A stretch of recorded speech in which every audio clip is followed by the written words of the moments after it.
सुदामा बनकर आए, लेकिन सुदामा को के लिए कहा जाता है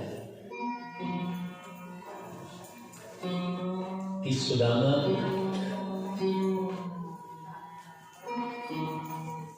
जब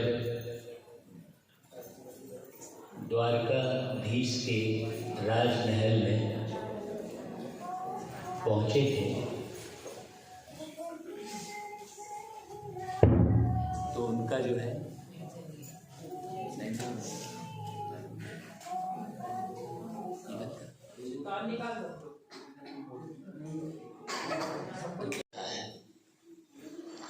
उसकी बुद्धि में केवल धन दौलत है।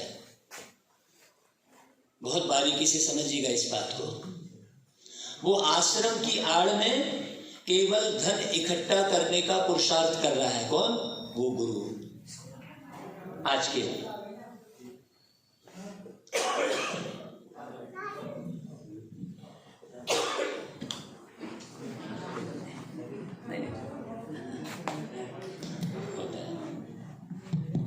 छोटी छोटी सी गलतियां तो थोड़ा बहुत कुछ ना कुछ तो होता ही रहता है।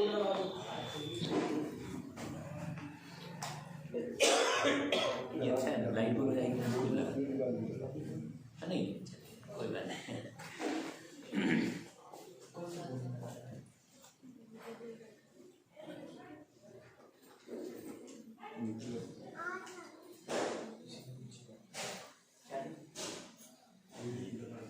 वो लगा रहे हैं इधर से कनेक्शन, मेन पावर हाउस से कनेक्शन नहीं।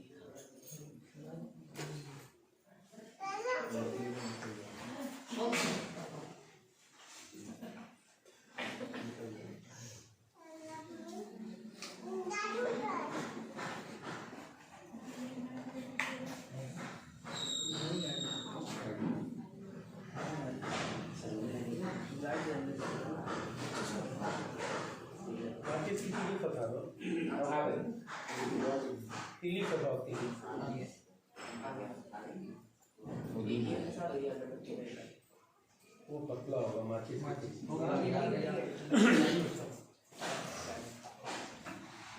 चालू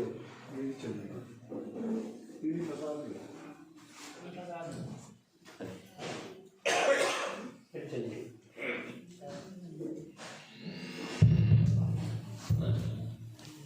तो गुरु प्रथा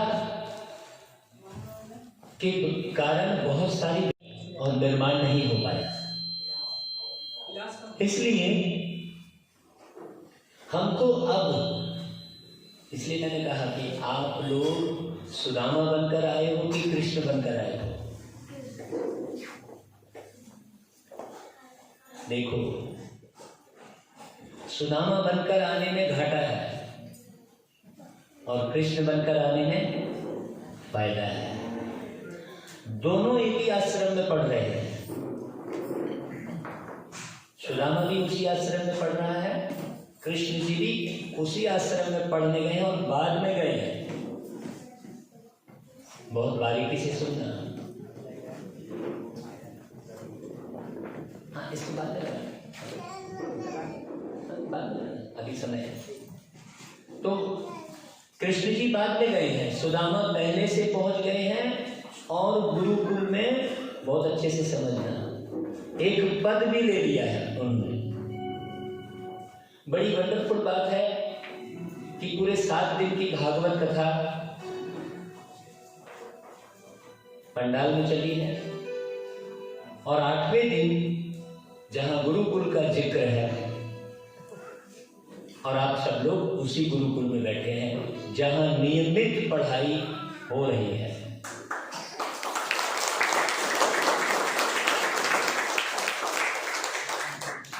और सवेरे हमने कहा भी था, सवेरे कौन कौन आए थे जरा हाथ खड़ा करें जो।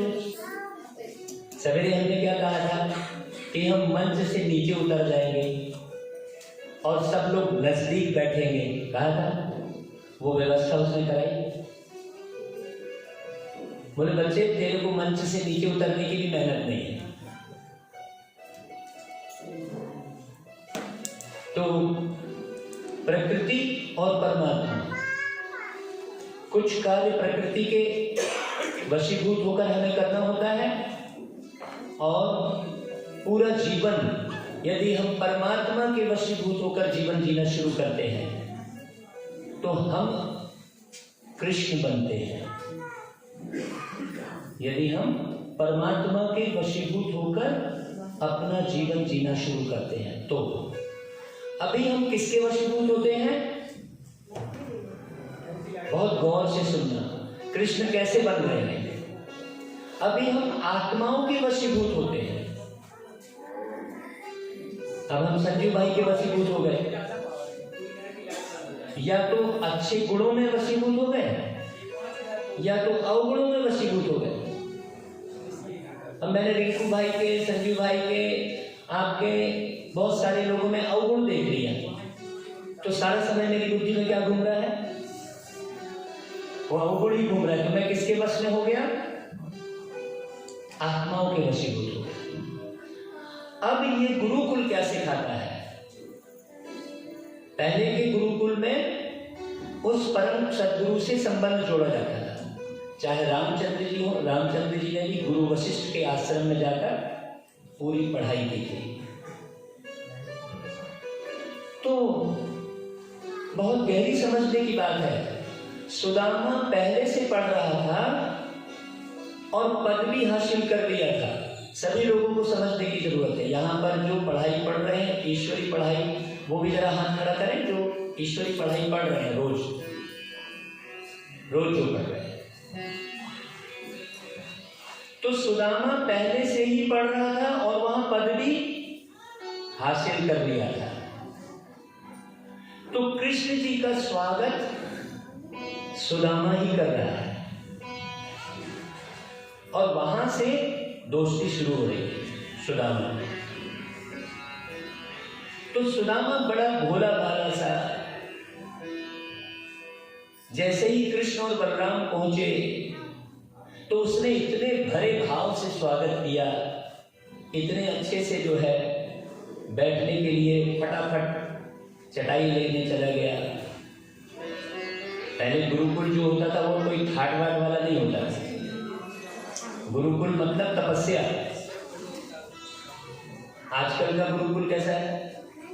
आप अपने बच्चे को एडमिशन कराने जाते हो तो देखते हो एसी है कि नहीं है, गद्दे वाली टेबल कुर्सी है कि नहीं है, हाँ वो ग्रीन कलर का बोर्ड है, तो एलईडी लगा है कि नहीं है, प्रोजेक्टर लगा है कि नहीं है, वो देखते हैं। तो बच्चे का ध्यान सारे समय कहाँ जाता है? वही प्रोजेक्टर और एलईडी में ही चला जाता है, सीखता कुछ नहीं। भाई आप उसे पढ़ाने भेज रहे हो कि भौतिक सुख सुविधाओं में फंसा रहे हैं? देखो आजकल के लोग वैसा गुरुकुल ही नहीं रहा। और आज आखिरी दिन में आप थोड़े से लोग आए हैं। मेरे जीवन का लक्ष्य ही वही है कि एक ऐसे गुरुकुल की स्थापना करना जहां सुदामा को रखना है। बहुत सुदामा है संसार के अंदर में, मेरा लक्ष्य ही वही है। यदि आप लोग साथ देंगे तो वो लक्ष्य बहुत अच्छे से पूरा होगा। इसके लिए हमको प्यार के सागर परमात्मा ने एक ही आदेश किया है कि अपने ही, बहुत अच्छे ध्यान से सुनना, अपने ही तन मन धन से इस भारत को स्वर्ग बनाना है। ये भगवान का आदेश है। जो आज जो पढ़ाई पढ़ रहे हैं, आज उनकी बारी है। क्यों भाई? किसको मालूम है ये आदेश परमात्मा का? मालूम है ना? प्यारे पिता परमात्मा ने ये कहा है ना कि अपने ही तन मन धन से इस भारत को स्वर्ग बनाना है। अभी सुनते जाना, सुदामा ने क्या किया और कृष्ण ने क्या किया। तो सुदामा जब चटाई उठाने स्वागत के लिए, बिछाने के लिए उठा तो कृष्ण जी तुरंत गए और चटाई उठा के अपने लिए। तो सुदामा बोले, आप हमारे अभी अतिथि हैं, आप अपने लिए चटाई क्यों उठा लिए? बोले नहीं, मैं अतिथि नहीं हूं भाई, मैं यहां विद्या हासिल करने आया हूं, तो मैं विद्यार्थी हूं। बहुत गहरे से समझना। अतिथि तो वो है जो बिना प्रोग्राम के आता है। अतिथि माने जिसके आने की कोई तिथि फिक्स नहीं, बिना प्रोग्राम के आता है, वो अतिथि है। और बिना प्रोग्राम के आने वाले अतिथि के हम किस प्रकार से आओ भगत करते हैं, क्योंकि कोई आने वाला है तब तो हमने पहले से ही खूब तैयारी कर ली, और जिसके आगमन का हमें पता नहीं है उसके लिए हम क्या कर सकते हैं, तुरंत कितने हम तैयार हैं। तैयार कौन रहेगा? जो कृष्ण की तरह होगा वो अतिथि के स्वागत में सदैव तैयार रहेगा, आने की तिथि बतानी नहीं पड़ेगी।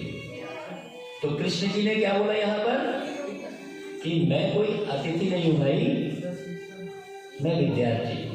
यहाँ पर दो बातें समझ में आ रही हैं कि हम भी कहीं जाएं, हम भी कहीं पर जाएं तो सामने वाला बैठने के लिए बोलेगा, पानी के लिए पूछेगा, इस इंतजार में क्यों जा रहे हो? क्या आप वहां आपके घर में बैठने की सुविधा नहीं है क्या? या आप सदा ही प्यासे हो? क्या आप अपने घर में चाय नहीं पी रहे हो क्या? आप गए काहे के लिए हो? उससे मिलने के लिए गए, ना कि चाय पीने, ना कि सम्मान लेने।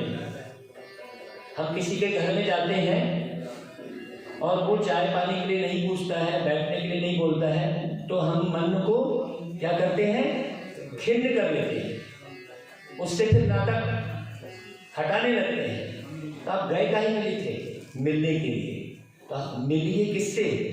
चाय से मिल रहे हैं आपको, आप तो सोफा सेट से मिल रहे हैं, जिससे मिलना है उससे मिल नहीं रहे हैं। यहां पर कृष्ण जी स्वतः चटाई उठाकर अपने लिए और बैठ रहे हैं। सुदामा फिर पानी लेने जा रहा है तो कृष्ण जी खुद पानी ले आ रहे हैं और बलराम जी को भी दे रहे हैं। और तो सुदामा के भोलेपन को देखकर कृष्ण जी ने अपना हाथ आगे बढ़ाया सुदामा की तरफ कि सुदामा तुम कितने भोले हो, तुमको हम अतिथि नजर आ रहे हैं, तुम कितने भोले हो। अरे भाई हम तो तुम्हारे बाद के विद्यार्थी हैं, तुम तो हमारे से पहले आए हो और तुम पद में हो इस गुरुकुल में, तो इसलिए मैं अपना हाथ मित्रता का पहले बढ़ाया। तो सुदामा ने अपना हाथ वापस खींच लिया। कृष्ण जी ने बोला क्यों भाई, आप हाथ वापस क्यों खींच लिए? बोले देखो, बिना जाने पहचाने मित्र नहीं बनाया जा सकता। सुदामा ने बोला। क्या सुदामा ने सही बोला? बिना जाने पहचाने हमको मित्र नहीं बनाना चाहिए? बताइए। आज तो बहुत नजदीक बैठे हैं। बिना जाने पहचाने मित्र नहीं बनाना चाहिए, नहीं बनाना चाहिए। सभी यही बोलेंगे तो आप मित्र कभी नहीं बना पाएंगे। क्यों? पूरी जिंदगी जानने पहचानने में निकल जाएगी और हमेशा उसकी कमी ही नजर आएगी। इसलिए आज की मित्रता कभी खून खराबे में बदल जाती है। तो वो गीत गाता है, दोस्त दोस्त ना रहा, प्यार प्यार ना रहा, जिंदगी हमें तेरा एतबार ना रहा, एतबार ना रहा। कहाँ है आज सुदामा और कृष्ण जैसी कोई मित्रता दिखाई दे रही है क्या पूरी दुनिया में? क्यों? क्योंकि आप मित्र बना रहे हैं तो पहचानने की क्या जरूरत है? क्या पहचानेंगे आप? कृष्ण जी ने सुदामा से यही कहा, आप कभी मित्र नहीं बना सकते। लेकिन हे सुदामा, मैंने अपना हाथ तुम्हारे सामने बढ़ा दिया है, तो तुम याद रखना, जिसके सामने मैं अपना हाथ बढ़ा दूं तो उसकी मित्रता मैं पूरी जिंदगी कभी नहीं छोड़ता। और ध्यान से सुनिएगा बात को, यहां पर दोनों बातें समझ में आ रही है। लौकिक बात भी समझ में आ रही है और अलौकिक बात भी समझ में आ रही है। यदि हम यहां कृष्ण को परमात्मा के रूप में देखते हैं एक स्थान पर, यदि हम यहाँ कृष्ण को परमात्मा के रूप में देखते हैं, तो परमात्मा जिसके साथ जुड़ जाता है, हाथ बढ़ा देता है, तो वो अजामिल को भी तारता है, तो अहिल्या को भी तारता है, वो छोड़ता नहीं है। देरी तुम्हारी होती है, तुम सुदामा बने बैठे रहते हो और तुम हाथ पीछे करते रहते हो। बार बार तुम अपना हाथ पीछे करते रहते हो, बार बार संशय लाते हो, मंदिर में भी जाते हो तो संशय लाते हो कि हे भगवान तू सुनेगा कि नहीं सुनेगा, हे भगवान तू मेरी कब सुनेगा, क्या मेरी ही जिंदगी में इतने दुख थे क्या? मेरे पास बहुत सी माताएं ऐसी आती हैं, महाराज जी देखो मैंने किसी का कुछ नहीं बिगाड़ा, जरा मेरा हाथ देखो ना, मेरे जीवन में कब सुख आएगा, कब नौकरी लगेगी। तो कृष्ण कन्हैया देखो वहां पर क्या कह रहा है कि जिसके आगे मैं हाथ बढ़ा देता हूं उसके लिए मैं कभी हाथ पीछे नहीं करता। तो हे सुदामा, जिंदगी में तुमको कभी भी जरूरत पड़ेगी तो तुम सिर्फ मुझे याद करना, मैं हाजिर हो जाऊंगा। लेकिन पहचान लेना भाई मेरे को। क्या बोला कृष्ण जी ने?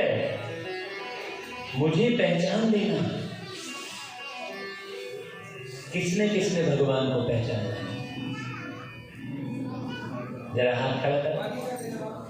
स्टार्टिंग में भी वही आई थी बात। अब कुछ भी हो जाए छोड़ेंगे उसका साथ, हम 1 मिनट में छोड़ के चले जा रहे हैं। आप ऐसे गुरुकुल में बैठे हैं जहां से आपको गारंटी है कि आपको परमात्मा का वो हाथ मित्र वाला मिल रहा है, मिलेगा नहीं। आज फाइनल दिन है, आज आखिरी दिन है। 1 हफ्ते की जिंदगी आप जी चुके हैं, 1 हफ्ते की जिंदगी आप जी चुके हैं। ध्यान से आज फिर से जिंदगी का पहला दिन है। आज जिंदगी का पहला दिन है। आज आपकी नई जिंदगी की शुरुआत हो रही है गुरुकुल से। आज आपको वो जन्म मिल रहा है जिसे संगम युग का जन्म कहते हैं। यहां सुदामा और कृष्ण का मिलन शुरू हो रहा है कथा में, और यहां आपका मिलन शुरू हो रहा है। इस बात की गहराई को अच्छे से समझिएगा। ये साधारण बात नहीं घटी है, जो हम उतने बड़े पंडाल से उठकर यहां आए हैं, और जो वास्तव में उस परमात्मा से मिलने वाले हैं वही लोग आए हैं। देखो, हम लोग तो सोच रहे थे कि ये हॉल थोड़ा छोटा पड़ जाएगा, लेकिन उतने ही लोग आए हैं। तो कृष्ण जी ने कहा कि चलो तुम मुझे पहचानते रहना, मैंने तो हाथ बढ़ा दिया है, अब तुम पहचानते रहना। जितने दिन तुमको पहचानना होगा पहचानते रहना। मैं तो तुम्हारा मित्र बन गया हूं। बहुत ध्यान से सुनना, ये कथा बहुत गहरी मर्म की ओर ले जाती है। अब एडमिशन हो गया श्री कृष्ण जी का, श्री कृष्ण जी भी वहीं पढ़ने लगे, सुदामा भी वहीं, दोनों में बहुत मित्रता प्रगाढ़ होती चली गई। एक वर्ष के बाद पहले सारी शिक्षा प्राप्त की, जो आश्रम में जो भी शिक्षा होती है, काम करने की, झाड़ू लगाने की, पोछा लगाने की, बर्तन मांजने की, वो सारी शिक्षाएं दी जाती थी। बच्चे को वो पूरा ट्रेंड किया जाता था। आजकल कहाँ है?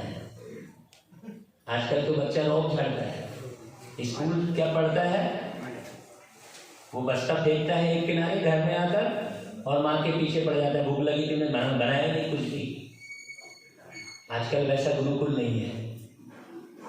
मैं सारे देश भर में जाकर मेरे मन के अंदर में एक बहुत गहरे से एक भाव उत्पन्न हुए हैं, क्योंकि पूरे देश भर से मैंने लिस्ट बनाई है। हर राज्य में, हर शहर में मुझे ऐसे सुदामा मिले हैं और ऐसे कृष्ण भी मिले हैं, जिनके लिए एक गुरुकुल मुझे खोलना है और वहां वही शिक्षा, वैसे ही शिक्षा दी जाएगी जैसे पहले गुरु वशिष्ठ के आश्रम में राम ने ली थी।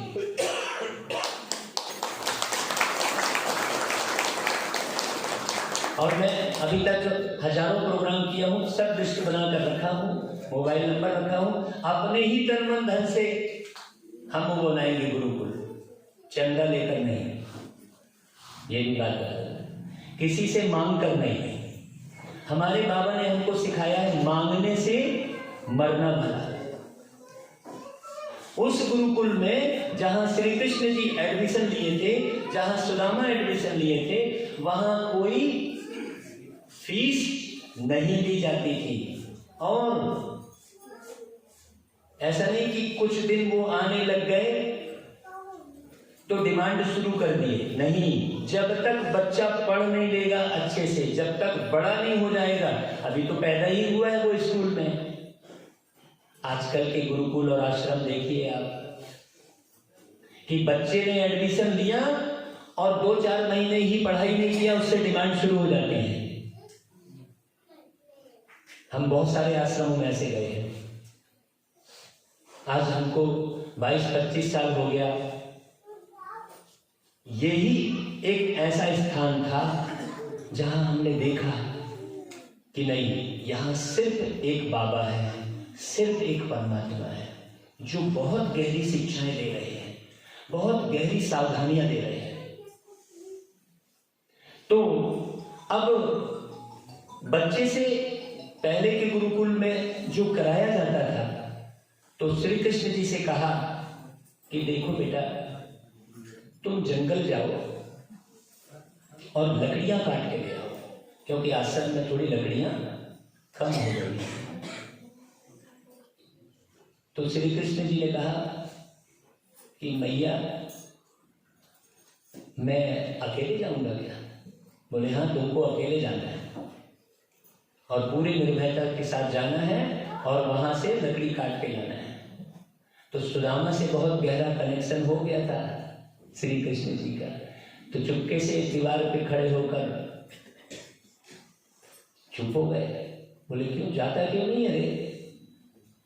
बोले मैया, मैं अकेले कैसे जाऊंगा, मेरे को कुछ अनुभव नहीं है, सुदामा को सब अनुभव है।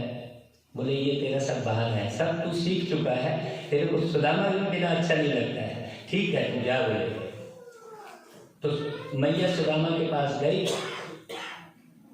और सुदामा को 2 पोटली दी चने की।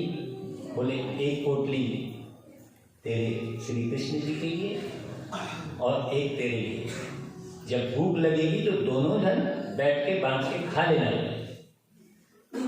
अब दोनों बढ़िया खुशी खुशी जा रहे हैं। दृश्य देखिए आप, दोनों जंगल की ओर बढ़ रहे हैं। जाते जाते जब लकड़ियां ढूंढते ढूंढते देखा, उसी समय खूब तेज बारिश होने लगी। आपको मैं एकदम अपना गहरा अनुभव सुनाता हूँ। जितनी भी भागवत कथा में 8 में मैंने हम गए हैं और जितनी भी आज तक भागवत कथा की है, 8वें दिन जरूर बारिश होती है। बारिश का मौसम हो जाना है। मई के महीने में हमारी भागवत कथा हुई थी उड़ीसा में, अब याद नहीं आ रहा है, मई के महीने में वहां भी बारिश हुई। ये बड़ी कमाल की बात है, एक तरह सत्य है। देखिए, तो जब कृष्ण और सुदामा का मिलन होगा तो बारिश तो जरूर होगी ना भाई। अभी वो कृष्ण और सुदामा का तो मिलन दिखता ही नहीं है कहीं, तो इसलिए कहीं अकाल भी पड़ जाता है और कहीं बाढ़ भी आ जा रही है। आ रही है कि नहीं? ये अकाल पड़ना और बाढ़ आना टोटल बंद हो जाएगा, बस कृष्ण और सुदामा के जैसा मिलन हो जाए।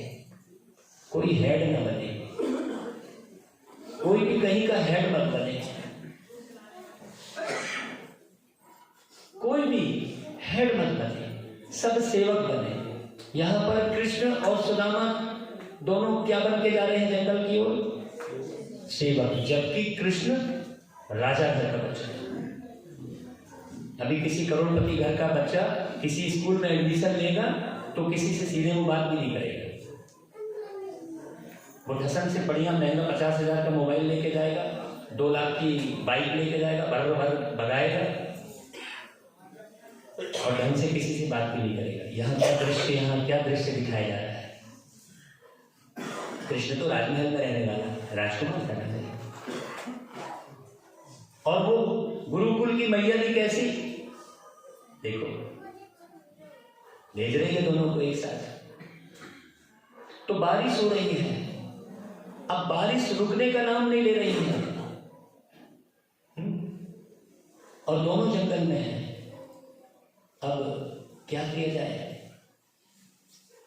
तो कृष्ण जी ने कहा कि मैया ने तो मेरे को लकड़ी काटने बोला था, तुमको तो मैं प्रेमवश साथ में लेके आया हूं, तो मैं तुमको तो नहीं बोल सकता लकड़ी काटो। तो हे सुदामा, अब वो तो गहरा मित्र बनाया था कृष्ण जी ने, और सुदामा तो बस अलग थलग। वो क्यों भाई, मैं इसके साथ आ रहा हूं, अभी परख ही रहा है वो। सुदामा परखने में ही लगा हुआ है? वो गुप्त चुप है। उसको किसका भान है कि भाई वो वहां का मैनेजमेंट संभालने वाला है, उसके अंदर में वो भान है। बोले ठीक है तू जा, मैं बैठा हूं यहाँ पर। और वो एक पेड़ के नीचे बैठ गया। कृष्ण जी जो है लकड़ी उकड़ी काट के वापस आ गए। कृष्ण जी के जाने के बाद सुदामा ने क्या किया? बढ़िया भूख लगी तो चुपचाप अपनी पोटली खा ली। जब उसकी पोटली खत्म हुई लेकिन उसकी भूख नहीं मिटी, और इधर कृष्ण जी आ गए। अब पोटली तो रखा हुआ है, वो कृष्ण जी को मालूम ही नहीं है कि मैया ने पोटली भी दी है। अब बारिश बहुत हो रही है तो कृष्ण जी बोलते हैं भैया बारिश बहुत हो रही है, क्या किया जाए? अब तो पानी जो है नीचे भी बैठ नहीं सकते, तो डगाल के ऊपर चढ़ना पड़ेगा। तो सुदामा जो है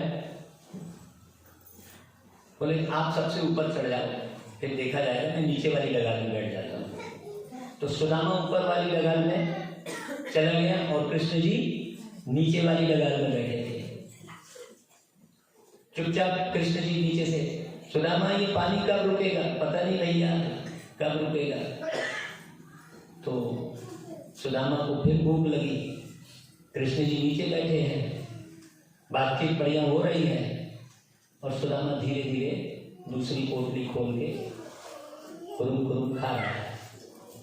तो कृष्ण कन्हैया बोलते हैं सुदामा मेरे को भूख लगी है रे, मैया ने आते समय कुछ दिया नहीं क्या? बोले नहीं नहीं। तो ये कुरुम कुरुम की आवाज कैसे आ रही है? बोले नहीं नहीं, ठंड बहुत लग रही है ना, तो दांत किटकिटा रहे हैं। अच्छा बोले कुछ लाए हो तो दे दे भैया, मैया ने कुछ दिया हो तो जरूर मैया ने कुछ ना कुछ तो दिया होगा। बोले नहीं नहीं कुछ नहीं दिया है।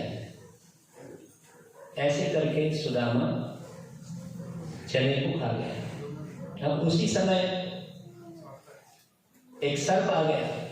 अब पानी में तैरते सर्प आ गया तो सर्प जो है पेड़ के माध्यम से चढ़ते चढ़ते और सुदामा तक पहुंचने लग गया। तो सुदामा एकदम डर गया, अरे कृष्ण ये सर्प आ गया, कैसा करूं? सर्प तेरा क्या करेगा? तेरे को दुश्मन है क्या? क्यों डर रहे हो? क्या तुमने सर्प को मारा है क्या? जब तुमने नहीं मारा है तो वो तुम्हारा क्या करेगा? बोले अरे कैसा बोल रहा है कृष्ण, सर्प कोई डसेगा नहीं क्या मेरे को? बोले नहीं नहीं कुछ नहीं डसेगा। बोले नहीं नहीं भैया मेरे को बचा। तो मैं कैसे बचाऊं? बोले नहीं तू बचा। तो कृष्ण जी ने क्या किया, बहुत प्यार से सर्प को अपने पास बुलाया, तो मेरे पास आया। वो प्यार से सर्प वापस नीचे आया, बोला देखो अभी तो पानी गिर रहा है, बाद में मिलेंगे, तुम अभी जाओ करके।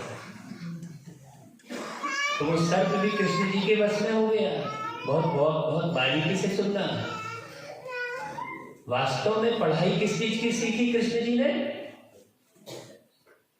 कृष्ण जी को प्रेम का प्रतीक कहते हैं। किस चीज की सीखी पढ़ाई? कर्म तो करना है, सेवा भी करनी है, लेकिन कर्म करते हुए, सेवा करते हुए यदि आपका प्रेम गायब हो रहा है तो कोई काम की नहीं है वो सेवा। यदि कर्म करते हुए, सेवा करते हुए आपकी भावनाएं दूषित हो रही है तो कोई काम की नहीं है सेवा। यदि कर्म करते हुए, सेवा करते हुए किसी का पद पोस्ट नजर आ रहा है तो कोई काम की नहीं है सेवा।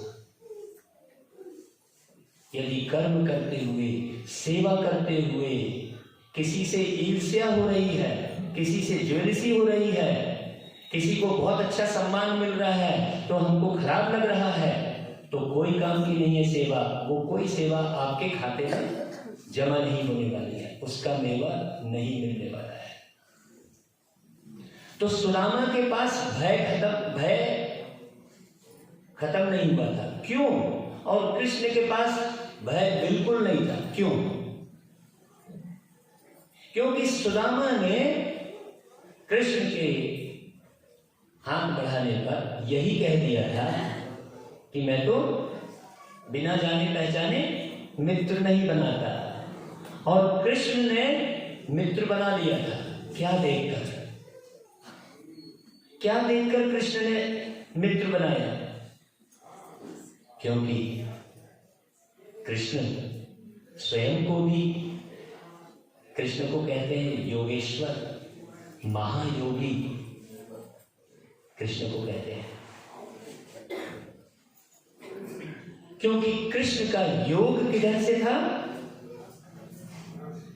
वो गरीबी और अमीरी, योग्यता और अयोग्यता है, वो उम्र, वो जाति, ये सब कुछ नहीं था। कृष्ण के हृदय में केवल प्रेम था। जब वो राधा से भी प्रेम करता है तो भी वैसा ही प्रेम है, रुक्मणी से प्रेम कर रहा है तो भी वैसा ही प्रेम है, और भानु की बेटी से शादी कर रहा है बताते हैं तो भी वही प्रेम है। माने निर्विकारी प्रेम, आत्मी प्रेम। और सुदामा मतलब शरीर का भान, और कृष्ण मतलब आत्मभान। यहां पर बहुत बारीकी समझिएगा। सुदामा मतलब देह का भान। वो गुरुकुल में पद में है, गुरुकुल में इंचार्ज है। वो कोई भी आएगा तो वही एंट्री करेगा। गुरुकुल में वो इंचार्ज है। इंचार्ज का मतलब क्या हुआ? इंचार्ज माने अंदर चार्ज करे, हर एक को टॉर्चर नहीं करता रहे। तो सुदामा इंचार्ज था, वो ये सीखा था। और कृष्ण क्या सीखे थे? कृष्ण केवल प्रेम सीखे थे। और वो प्रेम कहां उत्पन्न हुआ था? देखिए, पहले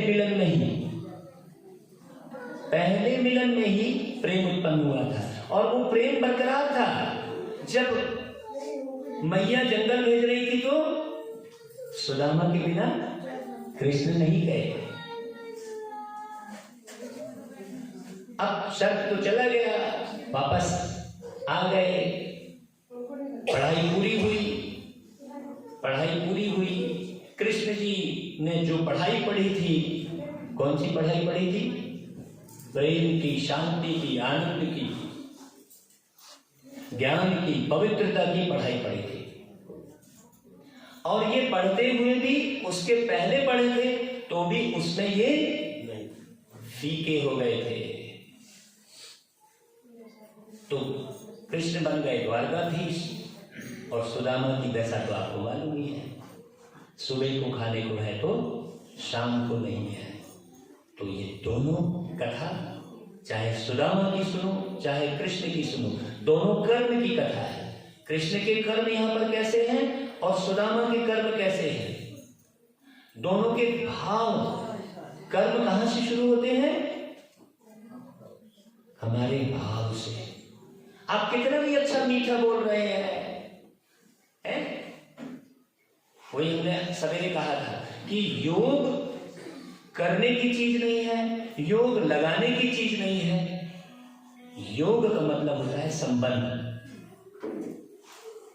योग कराने की चीज नहीं है कि मैं बैठ के आपका संबंध परमात्मा से बनाने की मेहनत करूं।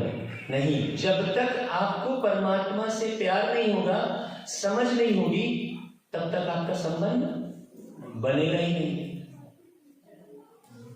और आप सुदामा के सुदामा बने रहेंगे। चाहे आपको सुशीला भी मिल जाए। अब सुदामा की पत्नी सुशीला और कृष्ण की पत्नी रुक्मणी, बहुत ध्यान से सुनना। सुदामा की पत्नी सुशीला और कृष्ण की पत्नी रुक्मणी। तो सुदामा इतनी गरीबी झेल रहा था और कृष्ण जी ने सुदामा से क्या कहा था कि कभी भी कुछ भी कष्ट होगा तो तुम मुझे याद करना, मैं तेरे सामने हाजिर हो जाऊंगा।